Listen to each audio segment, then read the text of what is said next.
Hey guys, I'm all back again. Welcome to day 2 in life of the Moto Razr Plus. So far, it's been a pretty fun phone. Just gonna jump into some of my initial thoughts after using it for 2 days. The fingerprint sensor, it is a hardware button, is basically embedded into the power button on the side, which I do enjoy. I'm not sure why more phones don't do this, like the Pixel 7a, the on-screen fingerprint sensor is terrible. I know in theory it sounds cool, but I think the hardware button just works so much better. Remember the Galaxy S10e? The small Galaxy S10 back in the day, they had a hardware button as well, and I really do enjoy using that, just the side fingerprint sensor. But in general, I do enjoy using the hardware button. The Flip also have the same thing, and also the Galaxy Z Fold. In addition to the hardware fingerprint sensor, you can do face unlock at the same time. That's pretty much standard across all Android devices, so nothing really new there. Just notice some dirt or debris around the camera lens. So I cleaned that a little bit. So it's only been 2 days and you do notice some slight debris on the camera lenses. Nothing too crazy, but it is there.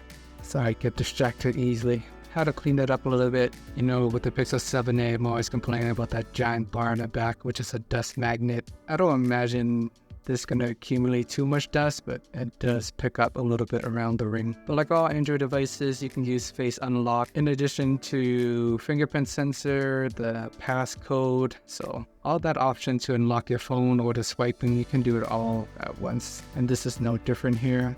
It's nice to see that even when the phone is folded in half and you get the smaller screen, it does work with the face unlock in that scenario as well. And with these folding phones, you can basically use it as a portable tripod anywhere, which is convenient. If you want to start a food vlog, you can just easily set this on a table and just start eating and filming. The head tracking is great, and just being able to kind of fold your phone up and down, whether you want to focus on yourself or the food, which is pretty cool. So I started playing with that for fun while I was eating breakfast.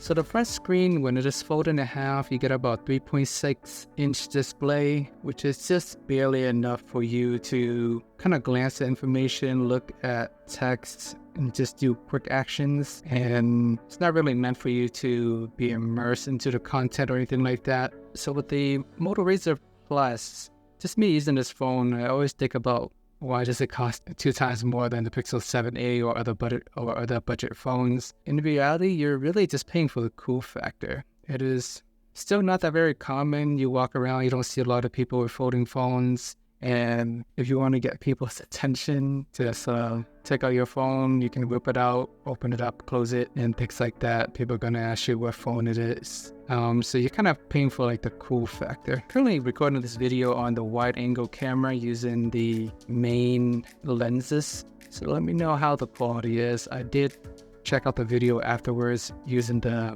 regular camera yesterday. I know on the front display here where it shows me the preview, it actually looks great. When I imported it to computer, it was just fine. Still solid. I still think the Pixel 7a video quality is better. I would give that an A. And the Moto video camera, I'll give it a solid B or maybe even B+. This one made these vlogging videos. The lighting seems to be okay and it looks pretty good. I guess my expectation for them is so low that anything they do will surpass my expectation.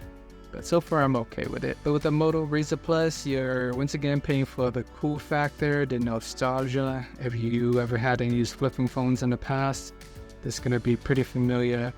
Although one thing I do want to point out, that back in the days I used to be able to flip those phones pretty easily with one hand if I want to open it. Now, I mean, you can technically do it, but it does take some effort. You have to like dig into it a little bit with your thumb and then flick the phone open.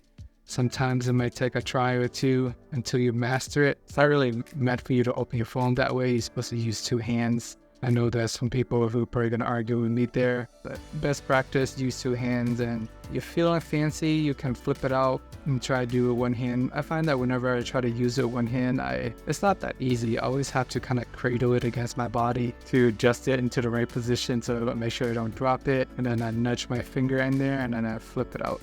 But it is rare. I feel like every time I do that, there's always a risk. If I don't hold it tightly or do everything 100% perfect, there is a chance I will launch this phone all the way across the room. So just something to be mindful of. It is cool, you can do it. It was just gonna take some practice. And first day with this phone, I went absolutely crazy with the camera since I was very impressed with this head tracking thing.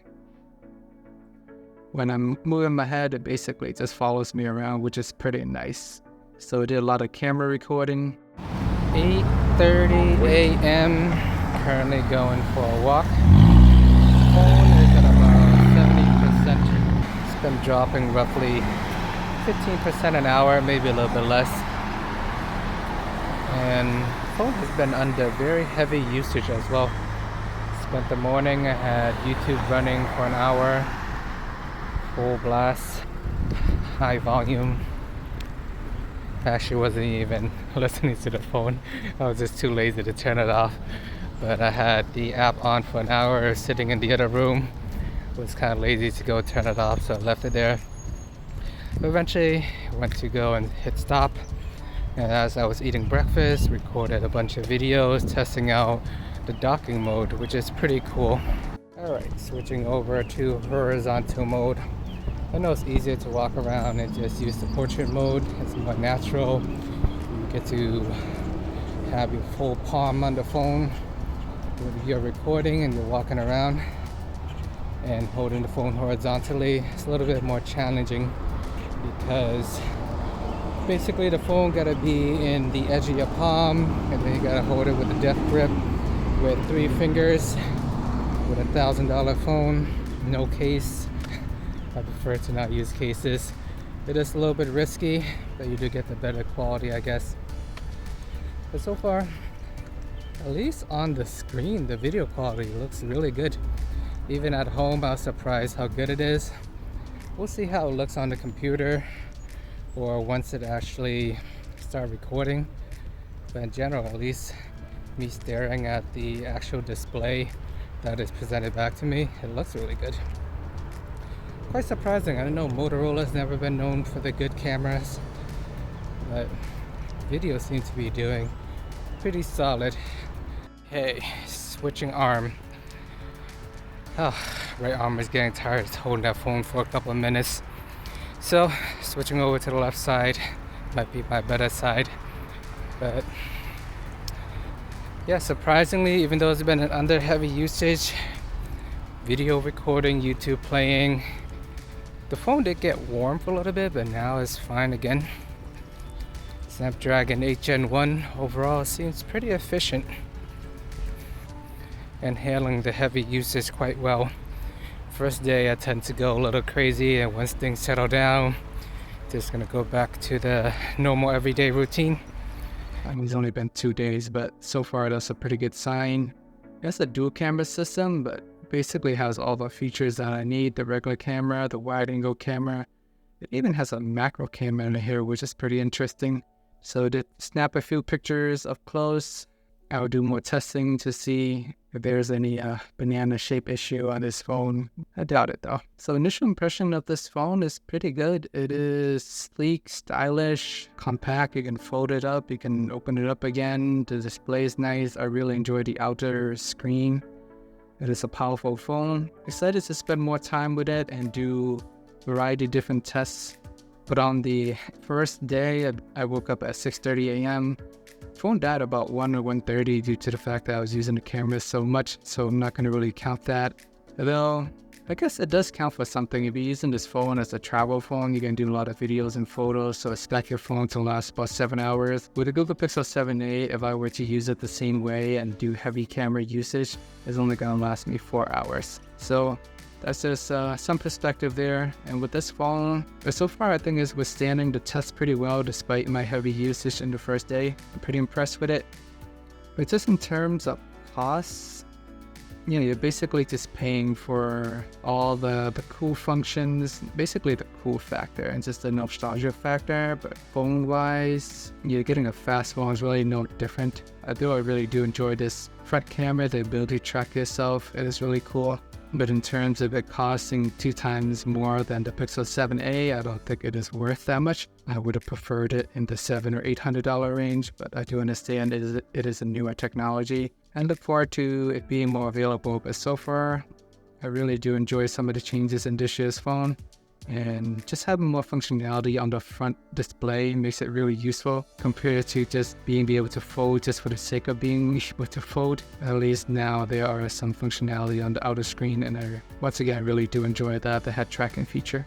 Alright guys, so day 2 is still in the works. I woke up at 5:30 a.m. We'll keep you updated on how that goes just in terms of the progress on battery. But I do want to share with you guys some of my additional thoughts there.